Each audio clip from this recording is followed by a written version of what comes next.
वो रणनीति हमेशा छुपा के रखी जाती है।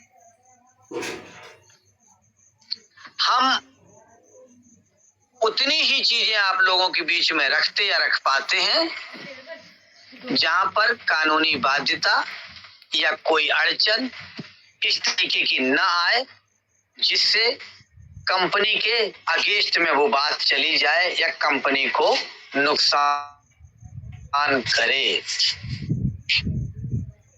कभी नहीं। कंपनी का नुकसान होना मतलब हमारे भाई बहनों का नुकसान होना। हमें उनके नुकसान की चिंता नहीं है। हाँ, उनके नुकसान से हमारे भाई बहनों को नुकसान जरूर हो सकता है। अभी तक की इंफॉर्मेशन हमने हाइप क्रिएट करने की कोशिश नहीं की, क्योंकि हाइप थोड़ी देर के लिए ठीक है, जब वो बात की सच्चाई सामने आएगी तब क्या करोगे। अब कोड करता हूं। ये चांद सिंह अपना मंच पे क्या डाला, ये लैरी फिंक का बयान।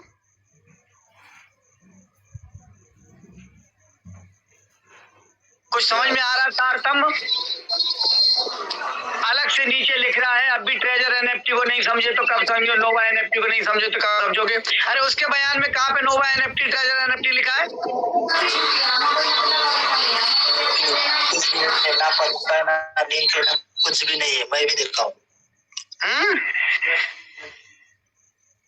हमने अभी तक ब्लैक रॉक का और नैस्डैक का जिक्र नहीं छेड़ा, और नैस्डैक का जिक्र जब हमने छेड़ा तो हमने क्या बताया? इस बेवकूफ आदमी को इतनी अकल नहीं है, लैरी फिंक का बयान डालना है, पोस्ट करके डालना है, फिर उसके बाद नीचे लिख रहा है कि अब भी नोवा एनएफटी को नहीं समझे। एक तो साला इसका पप्पू पास नहीं हो रहा है, और दूसरा ये चूतिया एक आदमी ये गेम खेल रहा है। अकल घास खाने गई। यहाँ अगर 678 लोग 758 लोग बैठे हैं, मैं हाइप क्रिएट करने ऐसी बात बोल दूं, अगर व्यक्ति साथी हमारे नहीं बोलते हैं, इसका क्या मतलब है? हमारा कॉमन सेंस को क्या कहता है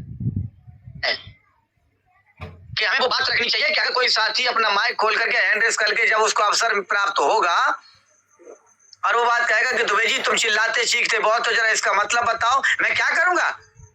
मैं बगले झांकूंगा? हमेशा वही बात रखनी चाहिए कि अगर कोई साथी उसको क्रॉस चेक या क्रॉस क्वेश्चन करे तो तुम्हारे पास जवाब होना चाहिए। यदि आपके पास क्रॉस क्वेश्चन का जवाब नहीं है तो कुछ भी। कम्युनिटी को तुमने बिल्कुल ये एक गांव से खेत से उठ के चले आ रहे हो, तुम लोग ऐसे चला रहे हो, कुछ भी डाल दो, बेवकूफ समझा है सबको।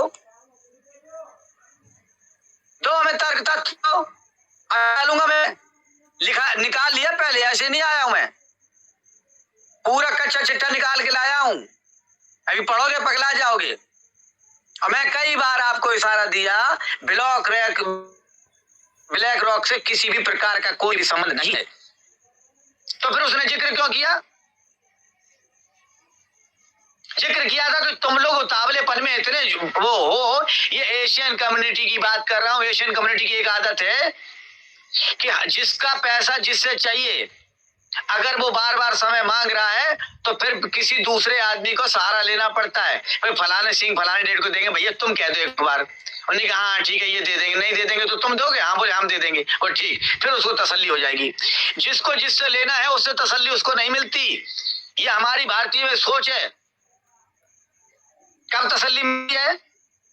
कोई थर्ड पर्सन आकर के एंट्री कर जाता है और बोलता है, जबकि वो जानता भी नहीं एक दूसरे को। बोले यार मिल जाएगा, मैं कह रहा हूं आपसे। अरे भाई तू है कौन? कह रहा मैं कह रहा हूं। ये मैटरनिटी है हमारी। वहां जो विजुलाइजर बैठे हैं, विजुलाइज करते हैं कि कम्युनिटी को कैसे हमें संभालना है, इस बात का वो पैसा मिलता है। उनको बताएंगे नहीं कि एशियन कम्युनिटी का थॉट प्रोसेस क्या है, कैसे सोचती है एशियन कम्युनिटी, कैसे उनका ब्रेन वॉश करना है, कैसे उनको रोक के रखना है। इसलिए जिक्र किया।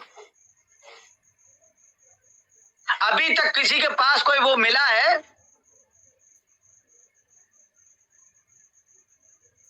इस बयान का इससे क्या मतलब है? इतना लंबा चौड़ा अभी हमने बना करके तैयार किया हुआ है। क्या प्रभु? ठीक है ठीक है, मैं तो लंबा चौड़ा लिख करके रखा हूं, मैं नहीं देना चाहता था इसलिए